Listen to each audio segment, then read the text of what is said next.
Hey guys, welcome back to my channel. मैं वर्षा सिंह स्वागत करती हूँ आपको मेरे यूट्यूब चैनल संघर्ष आरंभ पर। तो पिछली वीडियो में मैंने आपको एनसीईआरटी हिस्ट्री के पहले चैप्टर फ्रेंच रिवॉल्यूशन के बारे में बताया और ब्रेक ऑफ रिवॉल्यूशन और किन कंडीशन पर रिवॉल्यूशन शुरू हुआ। उस वीडियोस की मैंने लिंक डिस्क्रिप्शन बॉक्स में दे रखी है, अगर आप चाहें तो वहाँ से आप जाके देख सकते हैं। आगे बढ़ने से पहले आपसे ये रिक्वेस्ट करना चाहूँगी कि अगर आपको मेरी एक्सप्लेनेशन अच्छी लग रही है तो चैनल को सब्सक्राइब जरूर करें। इस वीडियो में हम बात करेंगे वुमेन रिवॉल्यूशन की, कि वुमेन जो थी उनका कितना पार्टिसिपेंट रहा है इस रिवॉल्यूशन में। तो चलिए स्टार्ट करते हैं इसे। From the very beginning women were active participant in revolution. शुरुआत से ही जो औरतें थी ना, उनका बहुत ही ज्यादा एक्टिव पार्टिसिपेंट रहा है इस रिवॉल्यूशन में। जो औरतें थी, ऐसा नहीं था कि वो इस रिवॉल्यूशन में पार्टिसिपेट नहीं करती थी, वो भी रिवॉल्यूशन में पार्टिसिपेट करती थी, क्योंकि उन्हें एक होप थी। और वो होप क्या थी? They hope that their involvement will pressurize the revolutionary government to introduce measures to improve their life. उन्हें ये होप थी कि अगर वो इस रिवॉल्यूशन में पार्टिसिपेट करेंगी, तो वो अगर पार्टिसिपेट करती हैं तो इस वजह से जो गवर्नमेंट है, रिवॉल्यूशनरी गवर्नमेंट जो है, उसके ऊपर प्रेशर पड़ेगा कि वो कुछ कदम उठाए जिससे इनकी जो लिविंग है वो सुधर सके, उसमें कुछ सुधार आ सके औरतों की लिविंग में। तो इस वजह से वुमेन का एक एक्टिव पार्टिसिपेंट रहा है रिवॉल्यूशन में। उन्हें ये होप थी कि अगर हम ऐसे ही पार्टिसिपेट करते रहे इस रिवॉल्यूशन में तो हमारे लिए, हमारे जीवन का और अच्छा बनाने के लिए कुछ न कुछ कदम जरूर उठाए जाएंगे। Most women of third estate had to work for a living as laundress, sellers, domestic servant in the house of prosperous people. ज़्यादा से ज़्यादा औरतें जो थर्ड स्टेट की थी, तो जो थर्ड स्टेट की ज़्यादा से ज़्यादा औरतें थी, या तो वो लैंडर्स की तरह काम करती थी, या फिर वो सेलर्स की तरह काम करती थी, या फिर वो डोमेस्टिक सर्वेंट की तरह काम करती थी, घरेलू नौकर की तरह काम करती थी प्रॉस्पेरियस पीपल के घर में। जो अमीर लोग थे, धनवान लोग थे, उनके घरों में थर्ड स्टेट की जो ज़्यादातर महिलाएं थी। To discuss and voice their interests, women started their own political clubs and newspaper. अपने इंटरेस्ट को डिस्कस करने के लिए, उसके लिए आवाज उठाने के लिए जो वुमेन्स है, उन्होंने क्या करना शुरू कर दिया? उन्होंने अपना पॉलिटिकल क्लब बनाना शुरू कर दिया, न्यूज़पेपर बनाना अपना शुरू कर दिया। The Society of Revolutionary and Republican Women was the most famous of them. देखिए, बहुत सारे वुमेन क्लब बन गए। जिस तरह से बहुत सारे क्लब बने थे, जैसे कि जैकोबिन क्लब और सारे क्लब थे, तो उनमें सबसे ज़्यादा फेमस हमारा जैकोबिन क्लब था। उसी तरह देखा जाए तो बहुत सारे वुमेन क्लब बने हुए थे, पर उसमें से जो सबसे इम्पोर्टेंट था वो कौन सा था? वो था रिवॉल्यूशनरी और रिपब्लिकन। ये जो रिवॉल्यूशनरी और रिपब्लिकन था, ये सबसे इम्पोर्टेंट था वुमेन क्लब में। Women were disappointed that the Constitution of 1790 were reduced them to passive citizen. जो वुमेन्स थी ना, वो डिसअपॉइंट थी, वो बहुत हताश थी। क्यों हताश थी? क्योंकि उनके एक्टिव पार्टिसिपेंट होने के बावजूद जो 1791 का कॉन्स्टिट्यूशन रहा है, उसने वुमेन्स को क्या बना दिया था? उसने वुमेन्स को पैसिव सिटीजन बना दिया था। पैसिव सिटीजन क्या होते हैं, मैंने आपको बताया था, जिनको वोट डालने का अधिकार नहीं होता है। तो इस वजह से जो वुमेन्स थी वो बहुत ज़्यादा डिसअपॉइंट थी। And they demand the right to vote and to be elected the assembly and to hold of political office। इसलिए वो डिमांड कर रही थी कि उन्हें राइट टू वोट चाहिए, असेंबली में इलेक्ट होने के लिए उन्हें अधिकार चाहिए, उसके साथ साथ वो पॉलिटिकल ऑफिस को होल्ड कर सके, इस चीज़ के भी उन्हें अधिकार चाहिए। तो ये हमारा रहा वुमेन रिवॉल्यूशन। बहुत ज़्यादा पार्टिसिपेट होने के बावजूद भी इन्हें कहीं भी कोई अधिकार नहीं दिए जाते थे, ना ही ऐसे कोई कदम उठाए जाते थे जिनमें इनके रहने के तरीकों में कुछ सुधार आ सके। The revolutionary government did introduce laws that help the improve in the lives of women। तो उसके बाद जो रिवॉल्यूशनरी गवर्नमेंट होती है, वो कुछ कदम उठाती है कि जिससे जो औरतों की कंडीशन है उसमें कुछ इम्प्रूवमेंट आ सके, जो उनकी लिविंग है उसमें कुछ इम्प्रूवमेंट आ सके। तो ऐसे कौन से कदम उठाए गए थे? By creation of A state school. उसने स्टेट स्कूल्स बनाए, जो रिवॉल्यूशनरी गवर्नमेंट थी उसने स्टेट स्कूल्स बनाए, और जो स्कूलिंग थी वो सबके लिए कंपलसरी कर दी, सारी गर्ल्स के लिए कंपलसरी कर दी। पहला कदम ये उठाया गया था रिवॉल्यूशनरी गवर्नमेंट। देखिए, ये क्वेश्चन आ सकता है कि रिवॉल्यूशनरी गवर्नमेंट जो था उसने वुमेन्स की कंडीशन को इम्प्रूव करने के लिए कौन कौन से कदम उठाए। तो पहले क्वेश्चन के तौर पर हम ये जान सकते हैं कि उसने स्टेट स्कूल्स बनवाए एंड स्कूलिंग को सब गर्ल्स के लिए कंपलसरी कर दिया, चाहे वो रिच है, चाहे वो थर्ड स्टेट के मेंबर है, किसी भी स्टेट के मेंबर है। उसके बाद their father no longer force them into marriage against their will. उनके जो पिता हैं वो अब अपनी बेटियों को फोर्स नहीं करेंगे उनके इच्छा के विरुद्ध कि वो शादी करे। अगर उनकी इच्छा नहीं है तो वो शादी नहीं करेंगी। Divorce was made legal. जो डिवोर्स है उसको लीगल बना दिया गया। जो डिवोर्स है वो अब दोनों मैन एंड वुमेन की तरफ से अप्लाई किया जा सकता है। Women could now train for job. अब वुमेन्स को क्या करिए जाने लगा?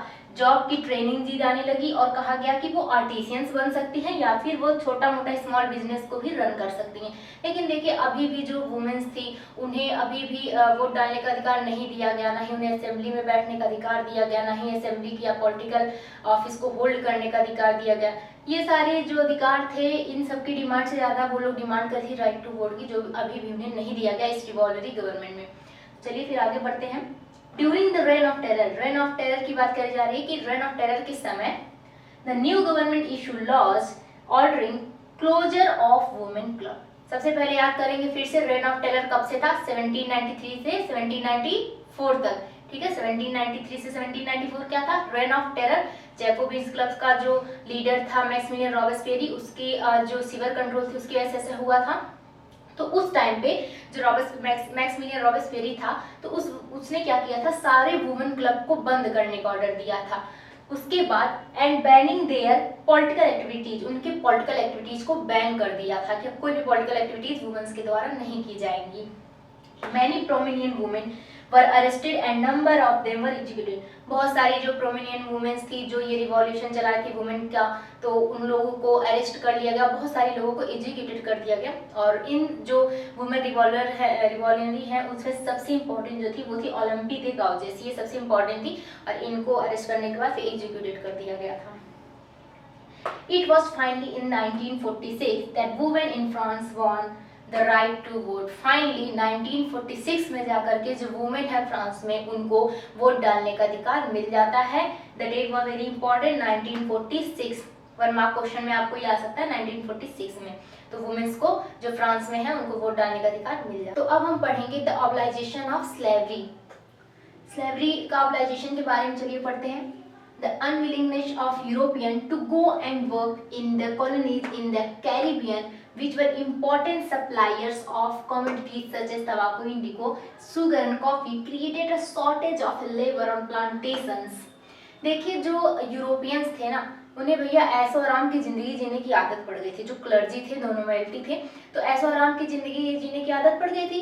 ये लोग की इच्छा नहीं हो रही थी कि ये लोग जाएं एक स्लेव की तरह काम करें। तो जब इनकी इच्छा नहीं होती कि स्लेव की तरह काम करे तो उसकी वजह से क्या हो जाता है, लेबर का शॉर्टेज हो जाता है। आखिर कुछ काम करने के लिए कुछ आदमी चाहिए कि नहीं चाहिए, किसी भी चीज को चलाने के लिए चाहिए आदमी। तो स्लेव जो थे उनका शॉर्टेज हो जा रहा था। तो शॉर्टेज होने की वजह से और इन्हें जो काम करना रहता था वो कहाँ जाके करना रहता था, कैरिबियन की कॉलोनीज में, ठीक है।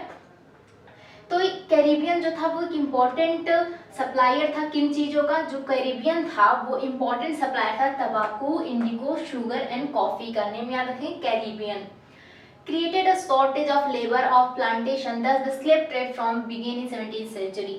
जब ये यूरोपियंस जो थे, जो कैरिबियन कॉलोनीज है वहां जाके जब ये काम नहीं करना चाहते थे, इनकी इच्छा नहीं थी, तो जो कैरिबियन है वो एक सप्लायर था किसका, इंडिगो का, तंबाकू का, शुगर का, कॉफी का, इन सब का वो सप्लायर था। तो वहां पे क्या हो जाती है, वहां पे स्लेव की कमी हो जाती है। जब वहां पे स्लेव की लेबर की कमी हो जाती है तब उसी वजह से 17th सेंचुरी में क्या स्टार्ट हो जाता है, स्लेव ट्रेड। तो याद रखेंगे कि स्लेव ट्रेड कब से स्टार्ट होता है, 17th सेंचुरी में स्टार्ट होता है slave trade. French merchants sailed from the coast to the African coast. जो फ्रेंच मर्चेंट्स थे तो वो लोग क्या करते हैं, वो लोग रवाना होते हैं अफ्रीकन कोस्ट के लिए और वहां पे जाके where they bought slaves from the local thingman. जो लोकल सरदार थे उनसे वो क्या करते हैं, स्लेव को खरीदते हैं। कौन, फ्रेंच मर्चेंट्स। कहां से, अफ्रीकन कोस्ट से। Branded and shackled, the slaves were packed tightly into ships। फिर उन्हें बांध करके टाइटली पैक किया जाता है शिप्स के लिए, शिप में।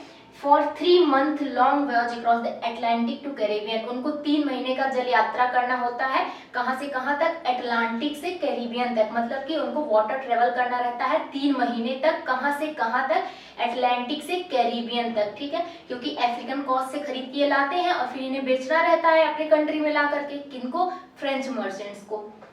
दे were sold to plantation owner. फिर उन स्लेव्स को लाते हैं और जो प्लांटेशन ऑनर है उन्हें वो स्लेव को बेच देते हैं।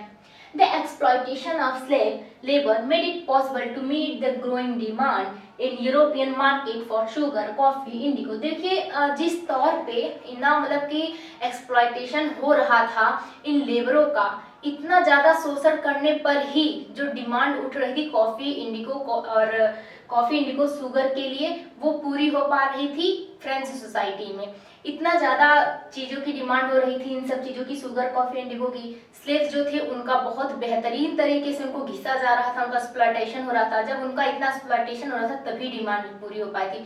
उनसे बहुत गंदे तरीके से काम करवाया जाता था। Port cities like Bordeaux and Nantes own their economic prosperity to the flourishing slave trade। अब देखिए जो दो पोर्ट हैं, कौन से, बॉर्डियक्स एंड नेंटीज, ये लोग भैया स्लेव का ही ट्रेड करते करते मतलब प्रॉस्पिरियस हो गए, अमीर होते जा रहे थे। इनका और कोई काम नहीं था, ये स्लेव ट्रेड शुरू किए, बढ़िया धंधा चल गया और ये लोग हो गए प्रॉस्पिरियस। तो कौन कौन से, बॉर्डियक्स and नेंटीज। The National Assembly held long debates for about whether the rights of man should be extended to all French subjects, including those in colonies।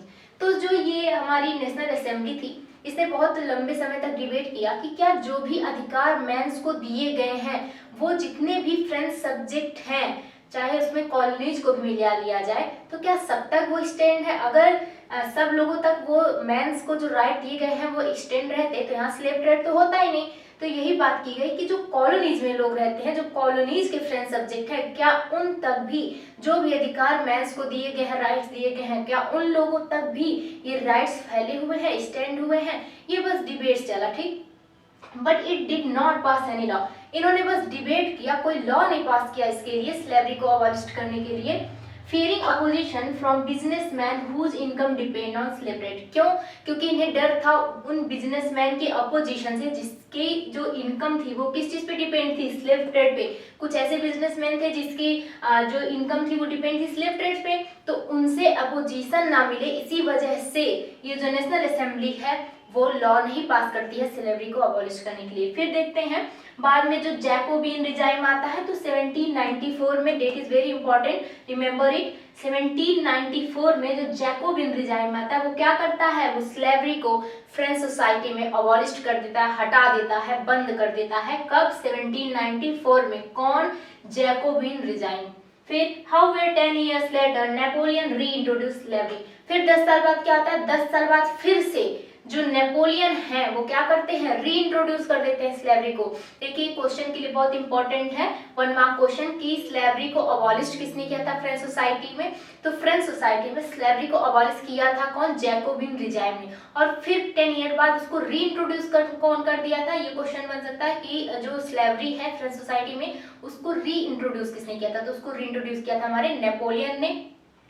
Slavery was finally abolished in French colonies in 1848। Finally जाकर के कब जो French society उसमें slavery बंद हुआ, 1848 में। 1 marks question में बन सकता है कि फाइनली जाकर के, लास्ट में जाकर के कब जो स्लेवरी था वो फ्रेंच सोसाइटी में बंद हुआ, अबॉलिश हुआ, तो वो हुआ था 1848 में। तो अब हम देखेंगे the revolution and everyday life. जो रिवॉल्यूशन चल रहा था, जो एवरीडे लाइफ था वो कैसा था।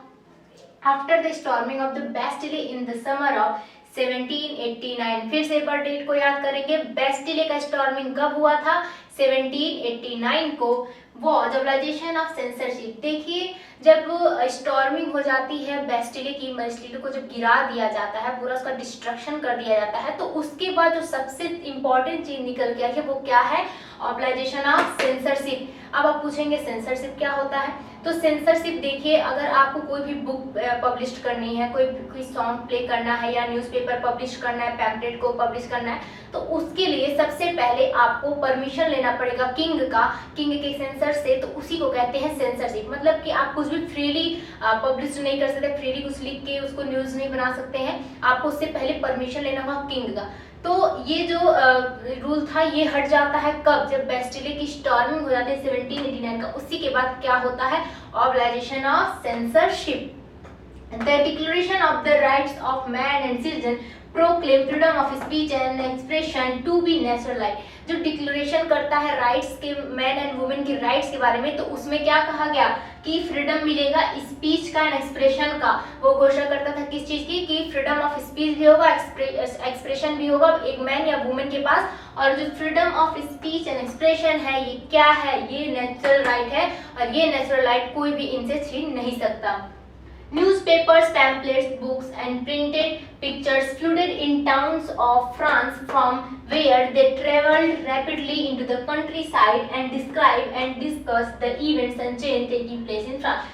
जो न्यूज़पेपर्स थे या फिर जो पुस्तिकाएं थी या बुक्स जो किताबें थी या प्रिंटेड पिक्चर्स थे वो टाउन में इधर से उधर जो है फ्लोडेड होने लगे, ठीक है। एंड वो व्हेनेवर दे ट्रैवल रैपिडली, जब ये बहुत तेजी से इधर उधर फैलने लगे, ट्रैवल करने लगा एक कंट्री साइड से दूसरी कंट्री साइड में, फ्रांस में जब एक सिटी से दूसरी सिटी में फैलने लगे तो उस न्यूज़पेपर्स में क्या डिस्कस हो रहा था, उस न्यूज़पेपर के जरिए सब तक ये पहुंच रहा था सब लोगों तक कि जो फ्रांस में क्या हो रहा है, कौन से इवेंट्स फ्रांस में चल रहे हैं, इस चीज के बारे में डिस्कस होने लगा, ठीक है। तो जब सेंसरशिप हट गया तो न्यूज़पेपर्स या बुक्स या पैम्पलेट्स इन सब पे तो कोई बाउंडेशन रह नहीं गई। तो जब ये सारी चीजें रैपिडली फैलने लगी कंट्री में तो उसमें क्या डिस्कस होने लगा कि कौन से इवेंट्स क्या चल रहा है फ्रांस में, कौन से इवेंट्स हो रहे हैं फ्रांस में, ठीक। Plays, songs and festive procession attracted large number of people। तो बहुत फेस्टिव सॉन्ग्स चलाए जाते थे रिवॉल्यूशन को और ऊपर ले जाने के लिए, ये सारी चीजें जो थी वो बहुत सारे लोगों को अट्रैक्ट करती थी इस रिवॉल्यूशन में, ठीक। Which was one way they could grasp and identify with ideas such as। और ये जो गाने चलाए जाते थे, जो फेस्टिव सॉन्ग्स थे या न्यूज़पेपर थे, बुक्स थे, ये एक अच्छा तरीका था लोगों को ये बताने के लिए कि लिबर्टी और जस्टिस क्या होता है, उनको इस चीज़ से आइडेंटिफाई करवाने के लिए, क्योंकि लोग वहाँ जो थे वो गुलाम थे, उन्हें ना लिबर्टी के बारे में पता था ना ही जस्टिस के बारे में पता था। तो इस चीज़ से वो आइडेंटिफाई हो सके, तो इस वजह से वो जो प्ले सॉन्ग प्ले किए जाते थे इन लोगों ने बहुत से लोगों को अट्रैक्ट किया, ठीक है। Now we start rise of Napoleon Bonaparte. जो नेपोलियन बोनापार्टे था उसका उदय कैसे हुआ। After the end of reign of terror directory created political instability. जब रेन ऑफ टेरर 1793 से 1794 का खत्म हुआ तो जो डायरेक्टरी थी उसने क्या कर दिया, पॉलिटिकल इंस्टेबिलिटी कर दी। कभी इनका कलेश हो जाता था लेजिस्लेटिव, कभी इनको बर्खास्त करने का ऑर्डर करने लगते थे, तो इसकी वजह से क्या होती है, पॉलिटिकल इंस्टेबिलिटी। और इसी पॉलिटिकल इंस्टेबिलिटी की वजह से किसका राइज होता है, नेपोलियन बोनापार्टे का। In 1804 Napoleon Bonaparte crowned himself emperor of France. Date याद रखेंगे, 1804 में नेपोलियन बोनापार्टे क्या करता है, अपने आप को राजा घोषित करता है फ्रांस का, न्यू किंग ऑफ फ्रांस बनाता है, अपने आप को एम्परर बनाता है। He conquered many neighboring countries and placed member of his family on crown।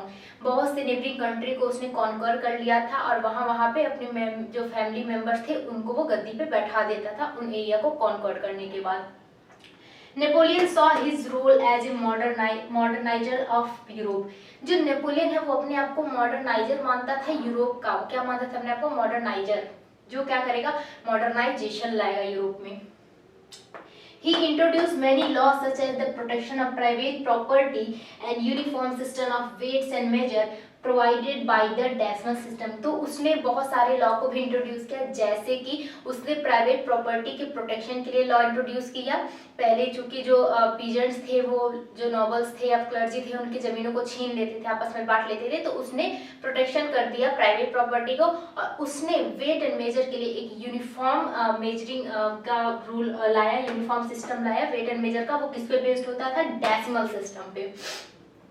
Initially, many welcomed Napoleon as a liberator who would bring freedom for the people. जो लोग थे वो नेपोलियन का स्वागत करते एक ऐसे लाइब्रेटर के रूप में जो क्या कर रहा था, लोगों का फ्रीडम ला रहा था, लोगों को उनकी फ्रीडम दे रहा था।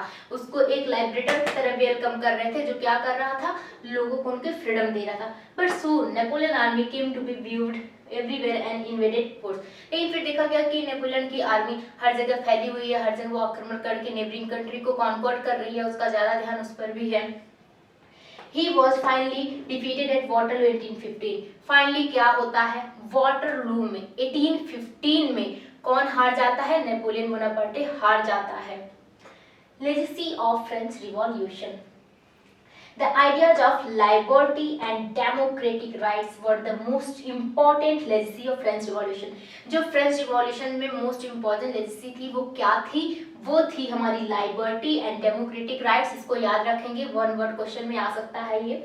These spread from France to the rest of Europe during the 19th century where feudal system were abolished. ये फ्रांस के बाद जो यूरोप था, बाकी जो कंट्रीज थी यूरोप की, वहां भी फैल गई और वहां पे क्या हुआ, फ्यूडल सिस्टम को बंद कर दिया गया, अबॉलिश कर दिया गया. Later, these ideas adopted by Indian revolutionary struggles like Tipu Sultan and Ram Mohan Roy. ये जो फ्रेंच रिवॉल्यूशन के आइडियाज थे, इनको इंडियन रिवॉल्यूशनरी क्रांतिकारी जो स्ट्रगल्स थे उनके द्वारा भी अपनाया गया. और वो कौन कौन थे जैसे कि टीपू सुल्तान हुए, राम मोहन रॉय हुए, इन्होंने भी इसको आइडियाज को अपनाया, ये भी उससे इन्फ्लुएंस हुए. Thank you for watching guys. तो यहाँ पे मैंने NCERT class 9 chapter first history का फ्रेंच रिवॉल्यूशन को कंप्लीट कर दिया है. और अगर अभी तक आपने चैनल को सब्सक्राइब नहीं किया है तो जल्द से जल्द कर दे. Thank you for supporting.